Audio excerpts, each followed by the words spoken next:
अब सवाल यह भी उठता है कि रूस यूक्रेन संकट में भारत की भूमिका क्या होगी। पूरी दुनिया आप जानते हैं इस वक्त दो धड़ों में बटी हुई दिखाई देती है। ऐसे में भारत किसके साथ खड़ा होगा, रूस के साथ या फिर अमेरिका के साथ?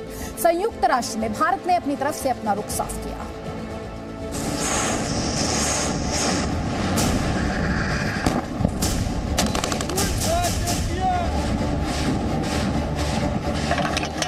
यूक्रेन पर पूरी दुनिया में हाहाकार मचा हुआ है। तीसरे विश्व युद्ध की आहट से लोग सहमे हुए हैं। ऐसे में सवाल पूछा जा रहा है कि भारत का स्टैंड क्या है। भारत रूस के साथ खड़ा है या भारत अमेरिका का साथ देगा?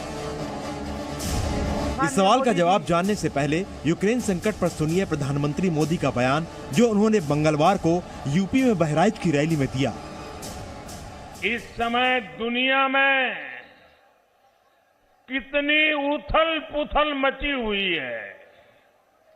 ऐसे में भारत का ताकतवर होना न सिर्फ भारत के लिए, पूरी मानवता के लिए बहुत जरूरी होता है। भारत हमेशा से रूस का दोस्त रहा है। रूस से Bharat S-400 missile defence system का खरीदार है। लेकिन अमेरिका के भी भारत के साथ अच्छे रिश्ते हैं।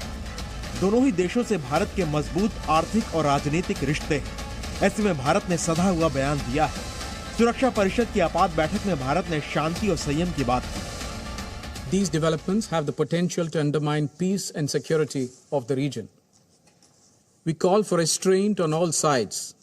The immediate priority is de-escalation of tensions, taking into account the legitimate security interests of all countries and aimed towards securing long-term peace and stability in the region and beyond. Bharat ने रूस Ukraine तनाव के बीच अभी तक खुद को अलग रखा है। भारत का रुख साफ है, तनाव कम होना चाहिए। दुनिया को एक और विनाशक युद्ध में झोंका नहीं जा सकता। जो यूक्रेन का मामला है, भारत यही चाहता है कि किसी तरीके से शांति स्थापित हो और बातचीत के द्वारा इसका समाधान निकाला जाए, यह भारत चाहता है। अमेरिका के राष्ट्रपति मिस्टर बाइडेन ने यह कहा है कि हम रूस के प्रेसिडेंट पुतिन से बातचीत करने को तैयार हैं।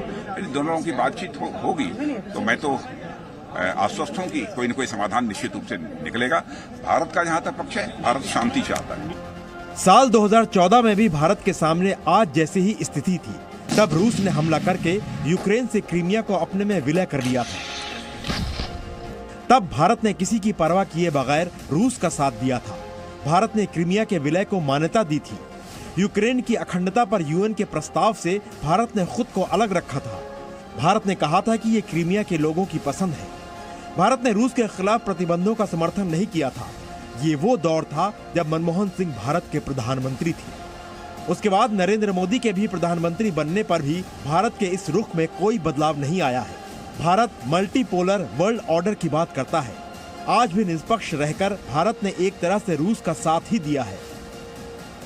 आज सुबह यूएन सिक्योरिटी काउंसिल में इसके बारे में चर्चा हुई थी। इसमें हमारे जो डेलीगेशन है, इनका स्टेटमेंट में हमने साफ कह दिया है कि जो स्थिति अभी हम देख रहे हैं उसको डी-एस्केलेट करना चाहिए, मतलब जो टेंशन्स हैं उसको रिड्यूस करने चाहिए और जो कूटनीतिक प्रयासों हैं वो बहुत ज़रूरी है इसमें। इस बीच यूक्रेन में रह रहे भारतीयों को वापस लाने के लिए भारत सरकार की मुहिम शुरू हो चुकी है। एयर इंडिया की फ्लाइट अपने नागरिकों को लेकर लौट रही है। Bureau report, ji media. Presenting B News app, available on Google Play and App Store. Download it now.